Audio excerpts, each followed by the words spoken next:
سلام و وقت بخیر. محمد اشرف غنی رئیس جمهور کشور میگوید پس از این هیچ جنایت بشری و حملات تروریستی بدون تعقیب نخواهد ماند.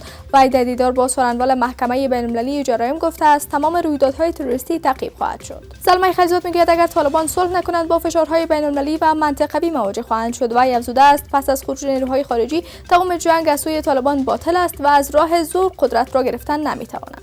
ولی جرگه میگه چهره‌های سیاسی نباید به خاطر منافع شخصیشان از مردم استفاده سوء کنند. میررحمان رحمانی رئیس این جرگه گفته است تظاهرات دیروز فاریاب قابل تعامل است و مردم یک بار دیگر نمیخواهند به گذشته برگردند. طالبان مسلح در ولسوالی امام صاحب کندوز سه پلچک را انفجار دادند. قل اردوی 217 پامیر گفته است نیروهای افغان به زودی این پلچک ها را بازسازی خواهند کرد. و در جریان هفته زراعت در 34 ولایت کشور 10685 پروژه جدید زراعتی به بهره برداری سپرده شد. وزارت زراعت میگوید هزینه این پروژه ها بیش از 5 میلیارد افغانی می باشد.